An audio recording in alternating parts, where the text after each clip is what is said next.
మీరు కొత్తగా business start చేయాలనుకుంటున్నారా? మార్చ్ 16-17 హైటెక్స్ లో franchise India biggest ఫ్రో expo. Pithapuram నియోజకవర్గం తెలుగుదేశం పార్టీ కార్యాలయం దగ్గర ఉన్నాము. ఇక్కడ ఎస్వీఎస్ఎల్ వర్మారికి సంబంధించి ఆయన అనుచరులు గాని, తెలుగుదేశం పార్టీ కార్యకర్తలు గాని, అభిమానులు గాని భారీ ఎత్తున గుమిగూడడం జరిగింది. వర్మ గారు ఏ విధంగా కార్యక్రమం ప్రకటించే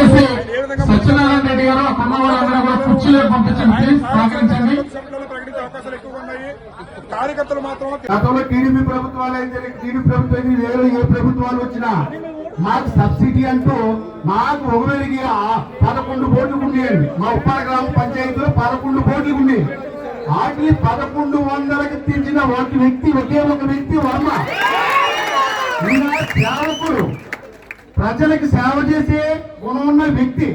అంతేగాని అధికారాన్ని అంటబెట్టుకొని అధికారంలో ఏదో గొప్పగా ప్రజల్ని ఏదో పరిపాలిద్దామని కాదు. ఉదాహరణకి నాకు తెలుస్తున్నా, చిన్నప్పటి నుంచి మీరు చదువుకున్నప్పుడు ఒక బుక్కుల్లో చదువుకుండేది ఏంటంటే, గతంలో రాజులు ఉండేవారు కదా, రాజ్యాలు వాళ్ళ గాలికి మతాలు కులాలు ఇటువంటి ఏమి కూడా పట్టే కాదు. ఓన్లీ ప్రజల్ని నా బిడ్డలా చూస్తున్నావా లేదా, అదే వ్యక్తి ఈయన. ఇక్కడ కుటుంబాలకి కులాలకి మీకు కట్టబెడతాం సీట్లు అంటే ఆ కులాలు ఓట్లేసేస్తే అంటే అది తప్పుడు మాట. దానికి ఉదాహరణ ఒకటి 2014లో వర్మ గారికి సీటు కేటాయించినప్పుడు 48,000 చిల్డ్రన్ మెజార్టీ వచ్చిందంటే కులాలకు అతీతంగా అయితే మరి కాదు. మీరు ఏదో ఆలోచించుకొని ఒక చంద్రబాబు నాయుడు గారు పెద్ద ఆలోచించుకొని ఏదో పొత్తుల భాగంలో, లేకపోతే ఒక పవన్ కళ్యాణ్ గారు ఇక్కడ ఆ కులానికి సంబంధించి ఎక్కువ ఓట్లు ఉన్నాయి మీకు గెలిచేద్దాం వచ్చేస్తారేమో, అదన్నీ కరెక్ట్ కాదండి. క్యాస్ట్ గా మేము మాట్లాడతలేదు. కాకపోతే ఒకటి, ఇక్కడ అన్ని కులాల్ని అభిమానించే వ్యక్తి అంటూ ఉన్నారంటే అది ఎస్వీఎస్ఎల్ వర్మ మాత్రమే. ఎందుకంటే ఈ రోజు వరకు ఆయన ఒకటే చెప్తారు, మాకు ఎటువంటి అల్లర్లు కానీ ఎటువంటి ఎవరిని దూషించొద్దు, మనకి మీ అందరూ ఆలోచన నా ఆలోచన చెప్పుకుంటున్నారు. అటువంటి నాయకులు మనం చూడలేం. ప్రజల అభిప్రాయం మేరకు నేర్చుకునే నాయకుడు మాత్రం మన రాష్ట్రంలో కానీ ప్రపంచంలో ఒకే ఒక వ్యక్తి వర్మ. అటువంటి వర్మ గారిని మేము మత్స్యకారులు వదులుకోవడానికి మేము ఇష్టపడతలేదు. మా మత్స్యకారి గ్రామాల్లో మేము అతను వదులుకోవడానికి మేము ఇష్టపడతలేదు. సార్, మీకు సభాముఖంగా చెప్తున్నాం, మీరు మీ అంటే మేము ఉన్నామండి. మీరు లేచి నరండి అంటే నడుస్తాం, లేదు కూర్చోండి అంటే కూర్చుంటాం.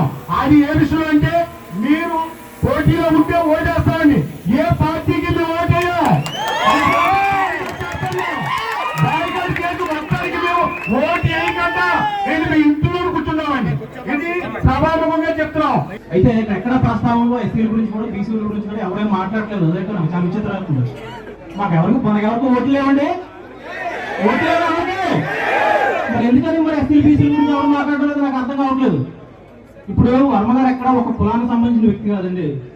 మేము ఇంతకుముందు నా వ్యక్తిగతంగా చెప్తున్నాం, మేము 2004 వరకు 2014 ముందు వరకు మేము కాంగ్రెస్ పార్టీ రాజశేఖర రెడ్డి గారితో నడిచిన వ్యక్తులు. మేము 2014 ఎలక్షన్ నుంచి వర్మ గారితో ఉన్నాం, ఇప్పటికీ ఉన్నాం. ఎందుకు ఉన్నామంటే, మా గ్రామాల్లో ఏ సమస్య అయినా సరే మేము వెళ్ళి చెప్పినప్పుడు ఆయన రిసీవ్ చేసుకునే విధానం కానీ, దాని మీద స్పందించే విధానం కానీ, దాని మీద సమస్యలు తీర్చే విధానం కానీ బాగుంటుందండి. రిసీవ్ చేసుకుంటారు, ముందైనా రిసీవ్ చేసుకుంటారో దాని మీద పని చేస్తారో. ఎంత పెద్ద నాయకులైనా ప్రభుత్వ అధికారులైనా సరే నిలదీసరిగా పని చేస్తారండి. మాది ఇరవాడి గ్రామం అండి. నా పేరు కాలేజ్ అన్న, ఇరవాడి టీడీపీ పార్టీ ప్రెసిడెంట్ అండి. పాపం ముందు చెప్పిన వాళ్ళు పాపలు ఎస్సీలు బీసీలు ఆన్లైన్ అంటే ఉన్న వాళ్ళు ఎవరు లేరు అన్నారండి. వరంగ దగ్గర అందరు కులాలు అన్ని కులాలు ఉన్నాయండి. కులాలు లేకుండా లేవు. ఏదో కులం అందరూ దారిపోయినా అందరూ కూడా దాంట్లో ఇంకా మిగిలిన కాపులు చాలా మంది ఉన్నాయండి. ఈ కాపు భారతదేశం చెందిన వాళ్ళని మీ అంతా కూడా మా 20 అంతా కూడా వరంగలంకనే ఉన్నామండి. అలాగే మీరందరూ ఉంటారని మేము కోరుకుంటున్నాం. వర్మగారి నాయకత్వం, మొదటిగా నియోజకవర్గం ప్రజలందరూ కూడా మా తెలియజేస్తున్నాను. వర్మ గారికి మొదటి తెలియజేయడానికి వచ్చినట్టండి. మీకు 2 నిమిషాలు చెప్తాను, ఎక్కువేం కాదు. ఈ పిఠాపురం నియోజకవర్గంలో, నా పేరు మురళి అండి. ఈ పిఠాపురం నియోజకవర్గంలో ఒక కమ్యూనిటీని మాత్రమే ఎక్కువగా ఉందని చూపిస్తున్నారు. మంచిదే ఉంది, కాదనట్లేదు. ఎస్సీ కమ్యూనిటీ కూడా ఇంచుమించు 45,000 మంది ఎస్సీ కమ్యూనిటీ ఉన్నారు. బీసీ కమ్యూనిటీ కూడా ఇంచుమించు 79,000 మంది బీసీ కమ్యూనిటీ ఉన్నారండి. అయితే ఎక్కడ ప్రస్తావనలో ఎస్సీల గురించి కూడా బీసీల గురించి కూడా ఎవరేం మాట్లాడలేదు. అదైతే నాకు చాలా విచిత్రంగా ఉంది. మనకెవరికి ఓట్లు లేవండి. ఓట్లు లేవండి. మరి ఎందుకని మరి ఎస్సీ బీసీల గురించి ఎవరు మాట్లాడలేదు నాకు అర్థం కావట్లేదు. సుమన్ టీవీలో మీ పర్సనల్ అండ్ బిజినెస్ ప్రమోషన్స్ కోసం కింది నెంబర్కి కాంటాక్ట్ చేయండి.